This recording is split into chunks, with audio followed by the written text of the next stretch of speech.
সম্প্রতি আমরা একটা বিশ্ব রেকর্ডের মুখোমুখি হয়েছি বা হতে যাচ্ছি, তবে সেটা কতটা গৌরবের বিবেচনাটা আপনারাই করবেন। নীলা ইসরাফিল যে পরিমাণ যৌন অভিযোগ এনেছেন তা পৃথিবীতে বিরল এবং বিস্ময়কর। একটি অভিযোগও প্রমাণ করতে না পারলেও তিনি যে পরিমাণ অভিযোগ এনেছেন তাতে করে ওয়ার্ল্ড গিনিজ রেকর্ড বুকে তার নাম উঠে আসা খুব স্বাভাবিক। গিনিজ বুকে আসতেই পারে। এ পর্যন্ত তিনি কতটি অভিযোগ এনেছেন জানেন? তিনি রেকর্ড আছে থানায় অথবা সংশ্লিষ্ট সংগঠনে তিনি 12টি যৌন হয়রানির অভিযোগ এনেছেন। কখনো তার সাবেক স্বামীদের বিরুদ্ধে, কখনো সিনেমার পরিচালকদের বিরুদ্ধে, কখনো সিনেমার স্ক্রিপ্ট রাইটারের বিরুদ্ধে, এমনকি আপন শ্বশুরের বিরুদ্ধেও তিনি যৌন হয়রানির অভিযোগ এনেছেন। তিনি তার সাবেক 3 জন স্বামীর বিরুদ্ধে যৌন হয়রানির অভিযোগ এনেছেন, শ্বশুরের বিরুদ্ধে এনেছেন, চলচ্চিত্র নায়কের বিরুদ্ধে যৌন হয়রানির অভিযোগ এনেছেন। কোনোটি তিনি প্রমাণ করতে পারেননি।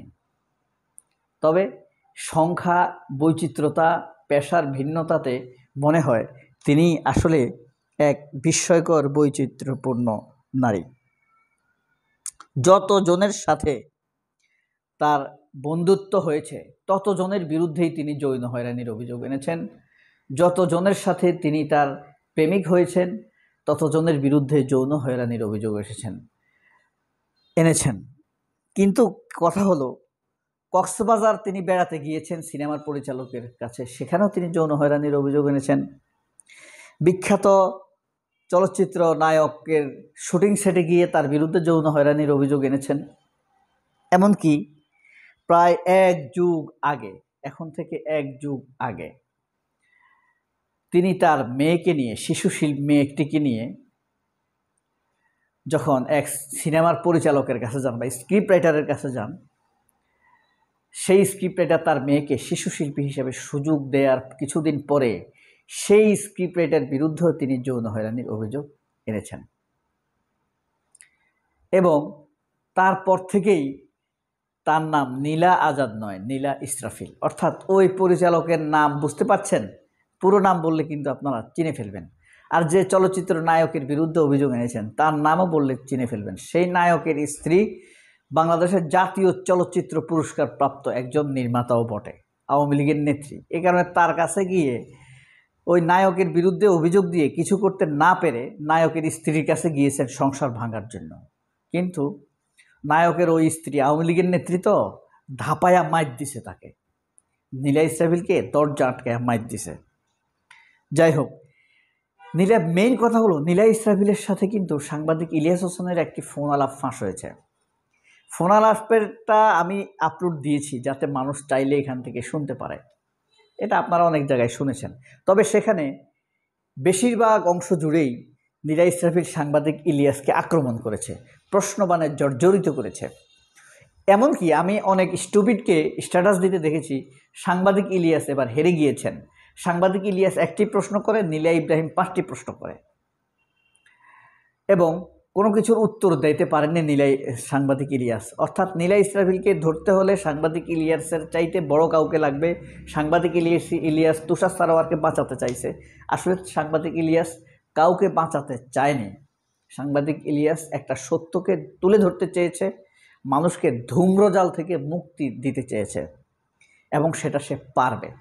আমি যে কথা বলছি, আমার কথা বলার উদ্দেশ্য মোটেই তুষার সারোয়ারকে নির্দোষ প্রমাণ করা নয়। আমার উদ্দেশ্য এটা নয়। আমার কথা হলো, দোষটা তুষার সারোয়ারের একা নয়, দোষটা নীলা ইসরাফিলেরও আছে।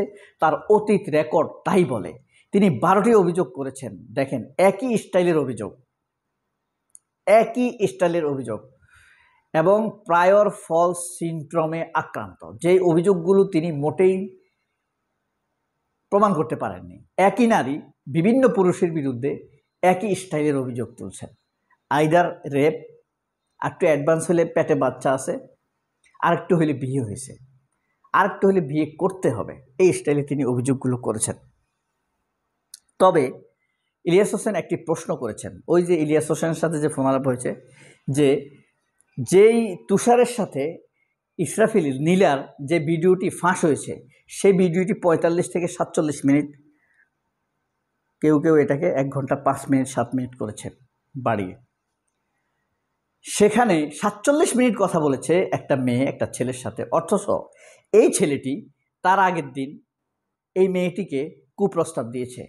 যেই ছেলেটি আপনাকে আগের দিন কুপ্রস্তাব দিল, পরের দিন তার সাথে আপনি 47 মিনিট কথা বলেছেন, এটা কি স্বাভাবিক? এই কথা বলার পর নীলা ভড়কে গিয়েছে, আমি তার টোনে যা বুঝেছি, ভয় পেয়ে গিয়েছে। তখন চালাক মেয়ে তো দ্রুত কাটিয়ে উঠে বলে যে আমাকে ডিবি পুলিশ খুঁজতেছিল, এই ভয়ে আমি তুষারের সাথে এতক্ষণ কথা বলেছি। এখন প্রশ্ন এসে যায় না যে ডিবি যদি খোঁজে থাকে, ভয়ে যদি আপনি ফোন ধরে থাকেন, তাহলে ডিবি কেন আপনাকে খুঁজছে এই ব্যাপারে আপনি জানতে চাইবেন। কতজন ডিবি আপনাকে খুঁজছে এই ব্যাপারে জানতে চাইবেন। সেটা তুষার কিভাবে জানলো সেটা আপনি জানতে চাইবেন।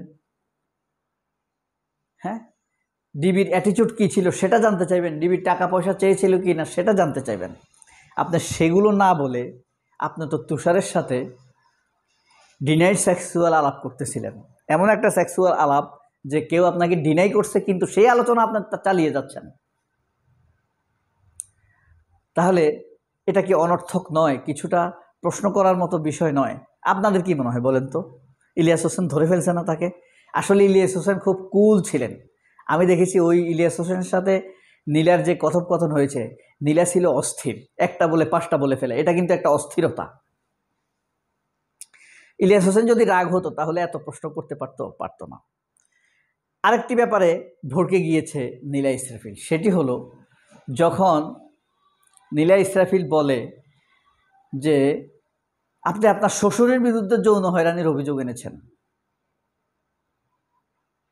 আপনার স্বামীর বিরুদ্ধে এনেছেন, আপনার সকল বন্ধুদের বিরুদ্ধে এনেছেন, তাহলে সবার বিরুদ্ধে একই ধরনের অভিযোগ আপনি এনেছেন, এটা কি একটু ভিন্নতা নয়? তখন নীলা ইসরাফিল বলে সব নারী হয়রানির শিকার হয়, আমি প্রতিবাদী নারী, আমি ভিকটিম হিসাবে থাকতে চাই না, প্রতিবাদী নারী হিসাবে আমি প্রতিবাদ করেছি, আমি সাহসের পরিচয় দিয়েছি। অপু বিশ্বাসের মতো অনেকটা। পয়সা না পাইয়া কয় আমি প্রতিবাদ করছি, আর পয়সা পাইলে চুপ হয়ে যায়। তখন নীলা ইসরাফিল মোটামুটি টের পেয়ে যায় ইলিয়াস হোসেন আসলে তাকে ছাড়বে না। কারণ ইলিয়াস হোসেন, নীলা ইসরাফিল দাবি করেছে সে তার আগের স্বামী মোয়াজকে, অর্থাৎ আমাদের উপদেষ্টা ছিল না হাসান আরিফ, তার ছেলে মোয়াজকে তিনি সিঙ্গাপুর নিয়েছেন ডাক্তারের কাছে, বিভিন্ন হাসপাতালে নিয়েছেন, বা ঢাকার হাসপাতালে নিয়েছেন, হ্যাঁ সিঙ্গাপুর নিয়েছেন, নিজে করে নিয়ে গিয়েছেন। সে পাগল ছিল, রিহ্যাবিলিটেশনে ছিল। ইলিয়াস হোসেনের কথা হলো আপনি যে নিয়ে গেছেন তার প্রমাণ কি? তখন বলছে যে সেগুলো যখন সময় হবে দিব। আরেকটি কোশ্চেন আছে সেখানে, তিনি এখন বলছেন এনসিপি তার এই ব্যাপারটা সমাধান করবে, পার্টি নাহিদ ইসলাম।